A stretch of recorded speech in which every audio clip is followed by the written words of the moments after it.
Ripple Swell 2025 just kicked off. Let's go ahead and jump into the opening ceremony here, the opening conversation of what they're going to be focused on during this event. This is Ripple's biggest event of the year, the biggest event in Swell history that they've ever had as far as institutions and people that are going to show up. So it'll be filled with fireworks and all kinds of crazy things. I'm really excited to jump in. I was a former exec at Ripple, and now I am the CEO of a new company called Evernorth, which is a digital asset treasury around XRP. I'm your MC for the next 2 days, but a quick disclaimer. All jokes and all material for the next 2 days are on my personal behalf and not as the CEO of Evernorth. And my lawyer is now happy and we can get going. For those of you joining us for the first time, and those of you that have joined us many times at Swell, we're thrilled to host you here in New York City. Why? Because New York is the financial capital of the world. And fitting that Ripple be hosting Swell here in New York City, because Ripple is building the future of finance by combining crypto and traditional finance, and how fitting here in New York City. By the way, how amazing did New York look last night upstairs on the welcoming ceremonies and reception? Amazing. So I want to give you a few housekeeping items. First, Swell combines incredible programming with dedicated time for networking and meetings. So be sure to introduce yourself to other people that you haven't met during the breaks. And there's an amazing Ripple Events app that you can download. You can use it to find other interesting people that are in the crowd that you don't know. You can book meetings with them. And if you don't know what I'm talking about, check in with registration. They'll get you going with the Ripple Events staff, Ripple Events app. So there'll be 2 25-minute breaks, one in the morning and one in the afternoon, and then lunch from 12:45 to 1:45 p.m. Plenty of time for networking and getting to know one of each other here today. We'll conclude programming at 5:50 p.m., but we're not done. Join us for Swellabration, one of my favorite events from 6 to 9. Whoever came up with the word Swellabration, that's a hard word to say, but we'll be here 6 to 9 p.m. Chef Jose Andres Mercado downstairs, a few minutes down in Hudson Yards. We'll do the amazing Ripple Innovation Awards. So enough for me. Let's get this program started.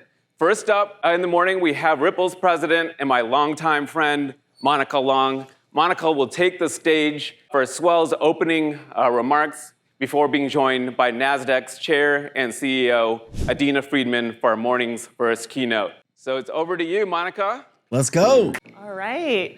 Well, thanks for the warm welcome, Ashish. And yeah, I'll say the same to all of you. Welcome to Swell.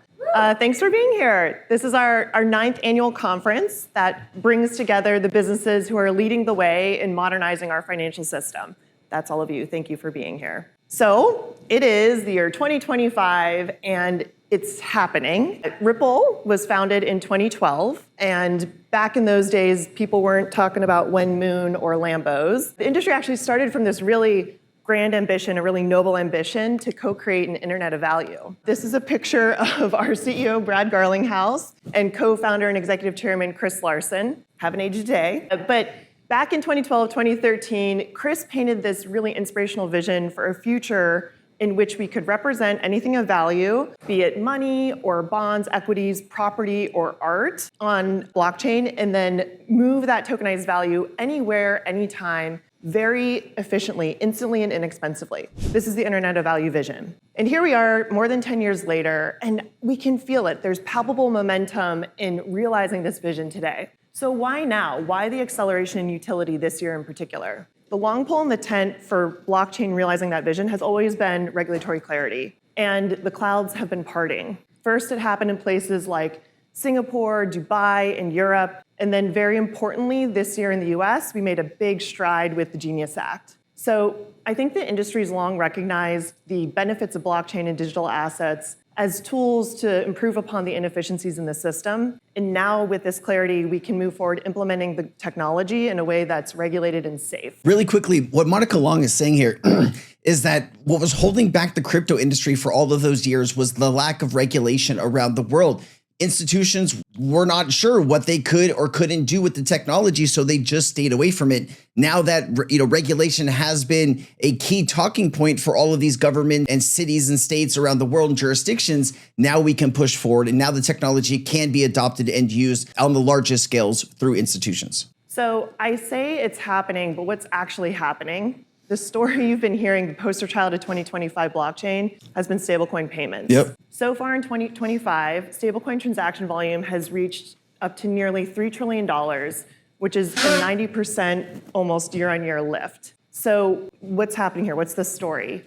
Well, Ripple, we've been operating in this space for more than 10 years, working with many of you in the room, and we provide end-to-end digital asset infrastructure to provide everything from on-ramps through the DFS-regulated stablecoin USD, to secure custody, to providing market-leading liquidity, and very importantly, real-time payouts to markets around the world. And if you've been keeping up on our news, we're adding collections and virtual accounts with Rail, Palisade as a service with Palisade. I just made a video yesterday about Palisade. It'll be out before this video should come out, same day. So look for it if you're trying to figure out what Palisade is. I don't want to get into it too much here, but it is a new acquisition from Ripple.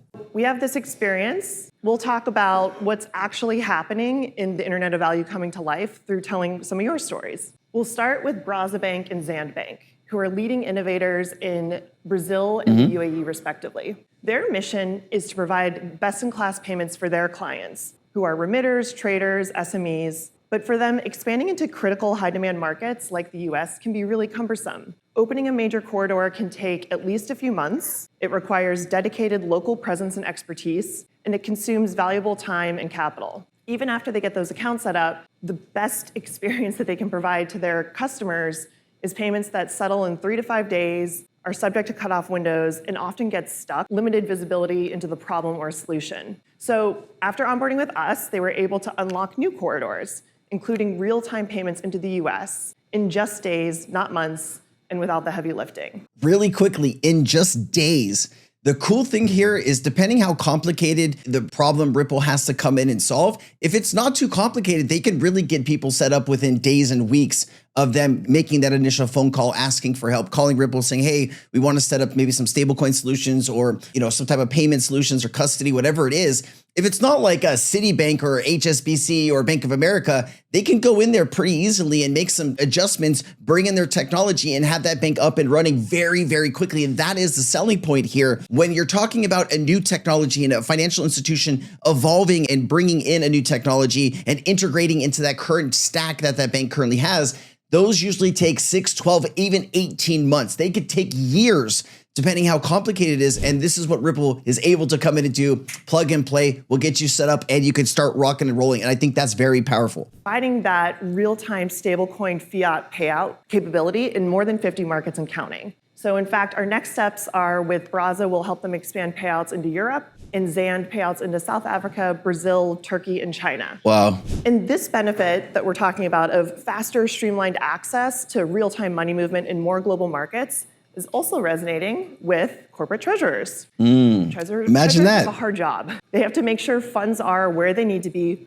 when they need to be. Wow. In a world where cross-border payments are subject to banking hours and can take days, with no total certainty as to when the funds arrive. So this task results in trillions of dollars trapped in business accounts around the world, sitting stagnant and idle and waiting to be used. We're now working with businesses to bring real-time FX and money movement to their corporate accounts using RLUSD or payments infrastructure. Take Corpay, for example, a leader in global payments and a longtime partner of ours. We're providing them with 24/7 access to real-time funding of their global bank accounts across multiple currencies. This unlocks trapped capital for them in key markets like Australia and Singapore. You may have also heard that we recently acquired Treasury, who's a leader in treasury management systems, serving more than 1,000 corporates. So it's this very use case that we're going to work together to bring the same benefits to corporates around the world. So we covered a couple use cases talking about on-chain payments. Now let's talk about blockchain and digital assets and how they're transforming capital markets. Global capital markets are enormous. They exceed $1 quadrillion in notional value. Crazy.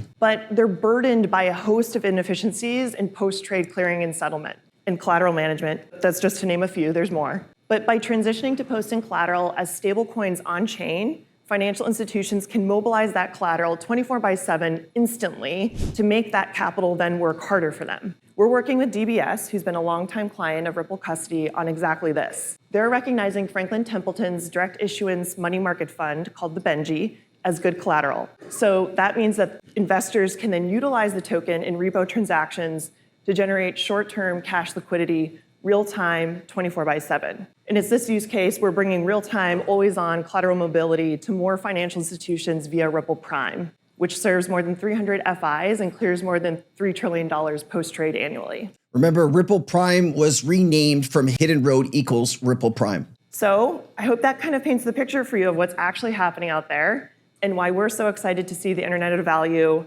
coming to life. We're first bringing high-quality assets on-chain and then allowing them to move frictionlessly. On the XRP ledger alone, we've seen $7.5 billion in real-world asset volume so far this year. Wow. So Internet of Value is happening. It's happening here on Wall Street, the financial capital of the world. And I'm very honored to welcome to the stage someone who runs some of the bedrock of the financial capital of the world, Adina Friedman, Chair and CEO of NASDAQ. All right, guys, I'm going to do another video. I don't want to make these videos 30, 40 minutes long, so I'm going to end it here. That was the opening remarks. We heard from Monica Long, a lot of really incredible things that they've been working on with all of their financial partners. I'm going to get into the next video, which will be Monica Long, Adina Friedman, the CEO of NASDAQ. That should be pretty juicy. I hope you can watch that along with me as we go through it. I will give you all of the context and all the little pieces of additional news that I think are valuable for you to know. Have a fantastic day. Man, I love this time of year. Happy holidays, guys. I'll see ya. Peace.